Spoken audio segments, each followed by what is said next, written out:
Close to 4,000 people have died in Pennsylvania because of the coronavirus. Almost 70% of those deaths, about more than 2,600, took place in nursing homes or similar long care facilities. Those deaths occurred for the very same reason they did in New York, because the state officials there ordered nursing homes to accept patients who had tested positive for coronavirus. The person who gave that order was the state's health secretary, Dr. Rachel Levine. Levine knows nothing about this virus. She has no idea what she's doing, like so many of our leaders. Here she is promising that admitting coronavirus cases into nursing homes, no problem at all, totally safe. By testing every resident and every staff member in every nursing home, we will be able to pinpoint exactly who has COVID-19, who has been exposed but no symptoms, and cohort positive cases to prevent further spread. She sounds so sure. They always do. We know what we're doing. They have no clue. That was untrue, completely untrue, and it looks like Levine knew that it was untrue, which would make her really worse than most. Well, outbreaks devastated Pennsylvania's nursing homes, and thousands of Pennsylvanians lost their loved ones, their parents, their grandparents.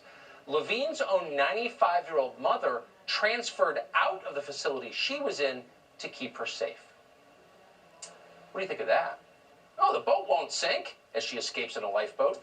Don't expect any sympathy from Levine's boss, Governor Tom Wolf. He's had a very busy weekend, not protecting the state, but denouncing opponents of his decisions as the moral equivalent of wartime deserters. Watch this. Over this past weekend, some have decided to surrender to this enemy. These are politicians who were elected to serve their fellow citizens.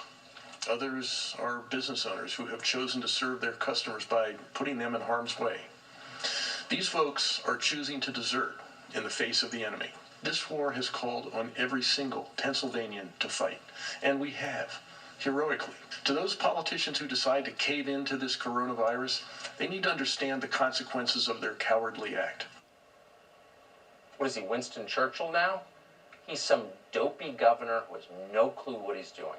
But on that score, he's not joking. Wolf made it plain that if any business owner in the state thinks of reopening and trying to salvage their livelihoods, he will crush them. To the politicians urging businesses to risk their lives and to risk the lives of their customers or their employees by opening prematurely, they need to understand that they are engaging in behavior that is both selfish and unsafe. You business owners, these politicians put you at risk of losing your health department certificate. They put you business owners at risk of losing your liquor license. And by opening before the evidence suggests you should, you're taking undue risks with the safety of your customers. That's not only morally wrong, it's also really bad business. For a slope-shouldered mediocrity like Wolf to have this much power, imagine what a rush that must be. Oh, he never wants it to end. The state, meanwhile, is desperate for relief. Jim Bognet is a congressional candidate in Pennsylvania. He joins us. Jim, thanks so much for coming on tonight.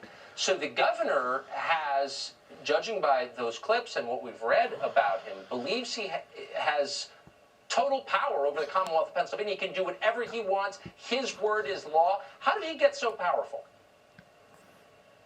Tucker, thanks for having me. It's really a fiasco. It's an embarrassment for Governor Wolf to go out and attack business owners. If he wants to investigate anyone, he should be investigating Rachel Levine and his own administration, which has sentenced 2,700 people to death in our nursing homes. It really is an embarrassment. The moral culpability is in his hands. He's the one who's led us down this path. So that is such a great point. So we find out that the state's health director, his health director, forced coronavirus positive patients into nursing homes, but pulled her own mother out of a nursing home. Has he addressed this, or has he spent all his time yelling at people trying to make a living? No, he's spent his time hectoring and lecturing us, the people of Pennsylvania. My district is very blue collar. My grandfather was a coal miner. We want to work. We don't want government funds. We want to work. We want to open our state back up. We think that's very reasonable. We know we can do it in a safe way. For God's sakes, we landed on the moon. We can open businesses up. What we do want to do is protect our nursing home residents. Our elderly population is at risk. There should be National Guard there testing people. There should be public health officials there. Instead, we have our public health official, Rachel Levine, who's been an embarrassment to the state, spiriting her mother out. I understand wanting to protect your 95-year-old mother. That makes sense. But who's protecting us? She's protecting her own mother. Who's protecting our grandparents? Of course. We would like equal treatment that our elites get in Harrisburg. But you don't get that, do you? Doesn't seem like we do. Instead, we get hectored, we get lectured, we get told that we're doing the wrong thing. And the Democrats in Washington seem to do the same thing, Tucker. They tell us that we should have a $3 trillion debt-fueled bonanza of socialist spending instead of just doing what we want, which is to go back to work in a safe way, socially distant, use masks. Let's open the economy back up in a safe way and stop having lectures every day from Governor Wolf, who's been a horrible leader. Hazelland, Pennsylvania, my hometown, we have a huge outbreak of coronavirus there. He hasn't been up there. Why hasn't he been walking the streets? Why hasn't he been talking to the business owners that are auctioning off equipment because they need to feed their family? Instead, he's stuck in his office in Harrisburg. It's disgusting. Really quick, I mean, it does seem like people want to work, they want to make their own livings, that's where self-respect comes from. But there are many who would like the entire population to be dependent on government debt checks for life. Am I imagining this?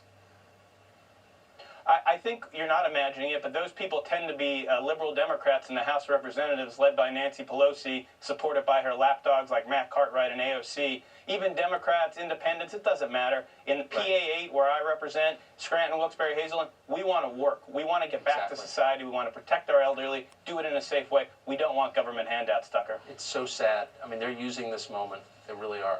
Jim, thank you so much for coming on tonight. Thank you.